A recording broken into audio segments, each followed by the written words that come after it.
In the previous video, we looked at the feeling of anger.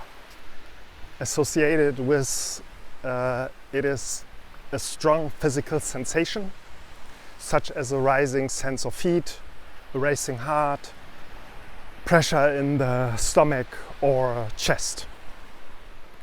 This can vary from person to person. Behind it lies a need. With anger, this is often the feeling of being treated unfairly and wanting, for example, an apology or some form of repair. In a relatively equal partnership, many people tend to immediately express emerging feelings of anger, to vent, to speak them out loud. The tricky thing about anger is this.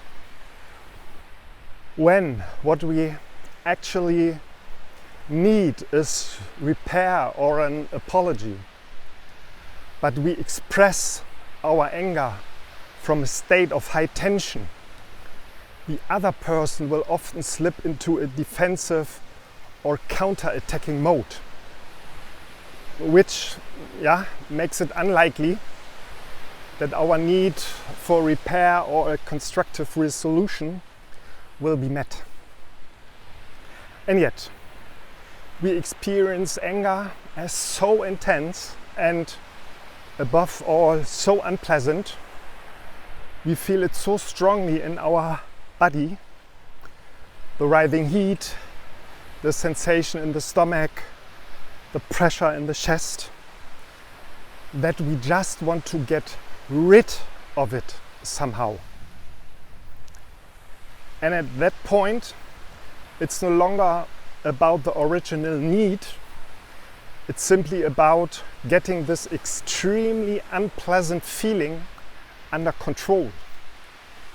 In other words, regulated.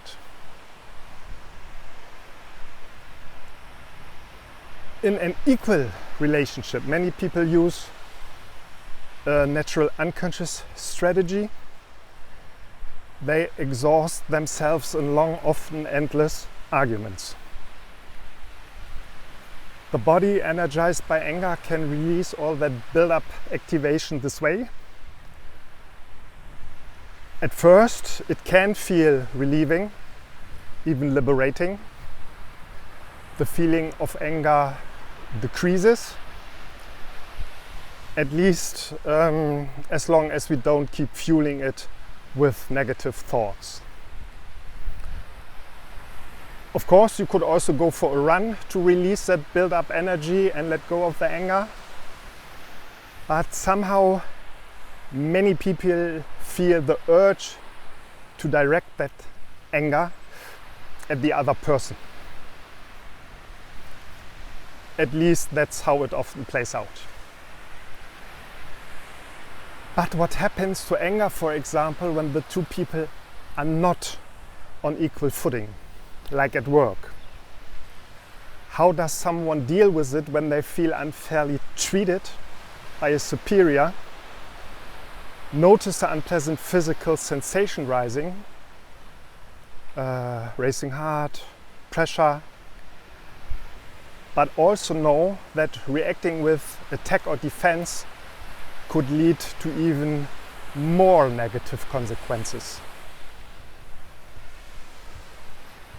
So the person knows that their need for repair or an apology will likely not be met anyway, and that addressing the perceived injustice, as they might do it in a relationship at home, might help release the feeling in the short term, but could also lead to even more unpleasant situations. And yet, the feeling in the body still needs to be regulated. It has to go somewhere. Here, too, there are many different methods often shaped by what we learned or observed as children. A commonly used strategy is to talk about the situation, what was done to us, the injustice we experienced, with another person. Ideally someone who confirms our perspective and understands us, or at least makes us feel understood. What we would actually want to say to the superior